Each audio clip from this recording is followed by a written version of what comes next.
Florida football with two consecutive SEC Eastern Division championships, but some lackluster play down the stretch once they face the really, really, really good teams.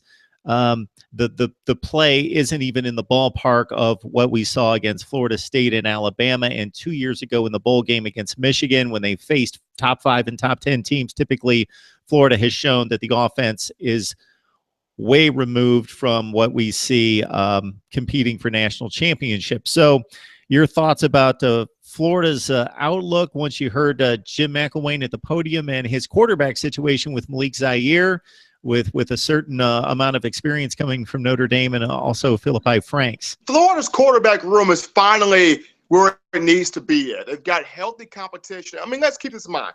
Florida's quarterback play has been terrible since Tim Tebow struggled. You look at Will Grier, it could have happened with him, got busted for PED, so that's a topic for another day.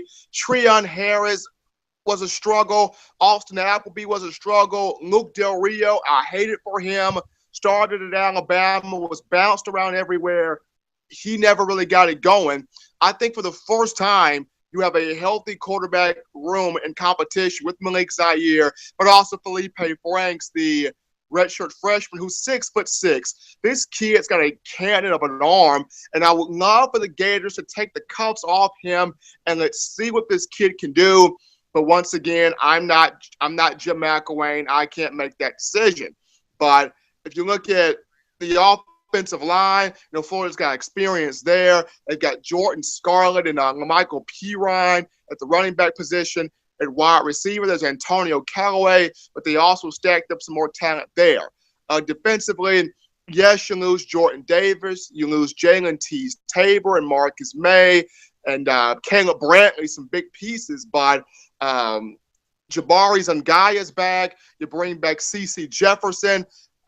David Rees, who was hurt last year at that linebacker position, he comes back. Jordan Sherrod is back at a defensive end rush position. Duke Dawson is back in the secondary. So you've got some pieces coming back on both sides of the football. The question is for Florida, though the quarterback room's healthy, though you've got great competition, can you push that or parlay that into winning games, getting guys the ball open in space, and really playing at a consistent flow? Jim McElwain has always been known as an offensive mind, Mark. We saw it at Fresno State. Definitely saw it at Alabama with what he was able to do with Greg McElroy and A.J. McCarron.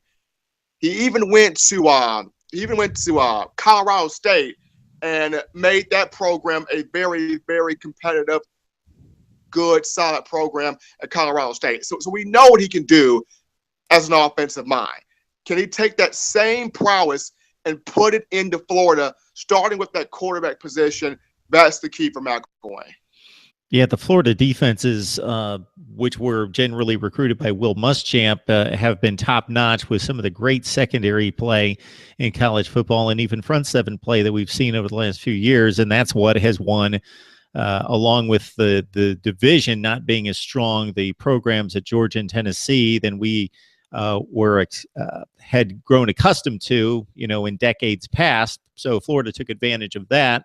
But also, the offensive play just struggles along the offensive line. He's finally getting some depth there and some quality depth that wasn't there when he took the program over as well. So that hasn't gotten as much attention as the quarterback position, but the offensive line should be in much better shape. It improved last year over 2015, and the improvement, the progress and development should continue in Gainesville along the offensive line.